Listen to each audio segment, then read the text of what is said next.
At the end of San Diego State's season opener against UC Davis, the final score what should be pretty expected, a 38-17 win for the home team. But the Aztecs still say there's plenty of things to iron out. Matt Gilson takes a look at the ups and downs of SDSU's Week 1 win. With Rashad Penny set to step into the starting tailback role this year, he hasn't taken a lot of hits in the offseason. Well, I told him, first of all, before the game last night, remember they're going to tackle you tonight because, he hadn't been tackled since the game last year. Didn't get tackled in the spring, didn't get tackled in fall camp. So I said, they're coming to get you tonight, so you better be ready. Of course, he wasn't exactly touched on every play. All the guys in the huddle called it out. They was like, let's have a race to the end zone. And I was like, all right, I'm going to beat you guys. And then Leading the way for Penny, a revamped offensive line. I thought Tyler Romer and Keith Ishmael and the new guys that were in there, Deshaun Dixon, did some good things for the first game. But we got a ton of improvement where we got to make them in all areas up front. A fresh face on campus, but a familiar one on the PPR. True freshman and Saints grad Tariq Thompson opened the game with an interception. I thought Tariq did a great job yesterday. We were really proud of the effort that he gave. I think the fourth play being an interception was huge for his confidence. And after that, I thought he played really well. The Aztecs take a much more physical approach to practice than most teams, and they clearly believe that the way they play on this field during the week gives them a big-time edge when they take the field on Saturday. I mean, it's team first, and we're not going to hurt anybody.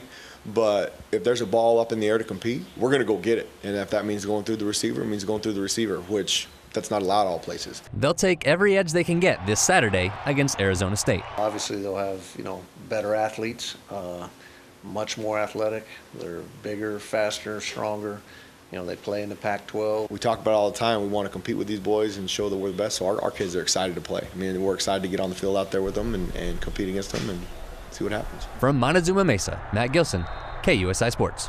All right, over at Lincoln High School, it's the Increase the Peace Blacktop Classic. The 8th season, this event has been bringing together kids, community leaders, and law enforcement for basketball games and life lessons. It also doubles as a collection spot for Project Houston, where donations of food and clothing will be going to those affected by Hurricane Harvey. We don't want people to just think it's about basketball, but it's also about learning and hoping that the high school athletes can take it back to their school and stand up against bullying and violence on their campus.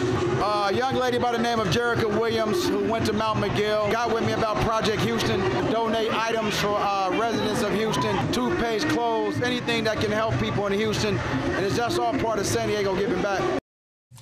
The 3rd annual Creme of the County showcase at Hoy Country Day.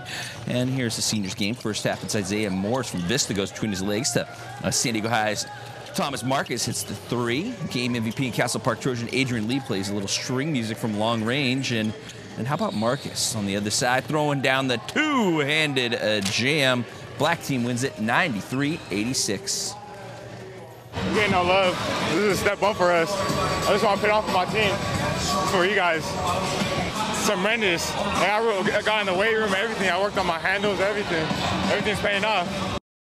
All right, former San Diego Chargers Dr. David Chao is a recurring guest on our program. We never get to see him in his natural habitat, taking care of his patients this week, and he did just that, a pro bono clinic in Miramar. We're in our 16th year of the foundation, San Diego Sports Medicine Foundation, but we really started before that, seeing kids on Saturday morning. And we do it because of all the Friday night football games, and a lot of times you don't want to wait till Monday to get in with your doctor. Everyone who comes in on Saturday is free of charge. If they have insurance, that's great. We don't charge them. If they don't have insurance, that's what the foundation is here for. We're in a good place with football, with the health and safety era, with all the rules about concussions and different things. And we don't want to forget about the other injuries that are still out there. But we head out to Del Mar, 2 features on the second last day, starting with the $250,000 Del Mar Derby for 3-year-olds. Trevor Denman has the stretch call. 2 leaders.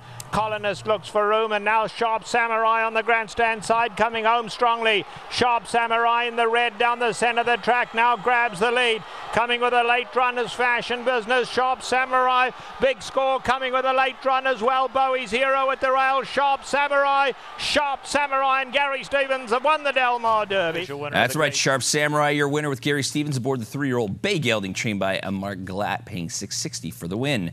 Next up is the Del Mar Mar Juvenile turf for 2-year-olds worth 100 grand. Trevor does it one more time. Huge one down at the rail as well. On the outside, My Boy Jack is finishing gamely. Big Buzz Kazan. They come for home. Encumbered, My Boy Jack. Encumbered gonna get there. Encumbered has won it. Encumbered is your winner. The bay colt ridden by Mario Gutierrez and trained by Simon Callahan, paying $9.40.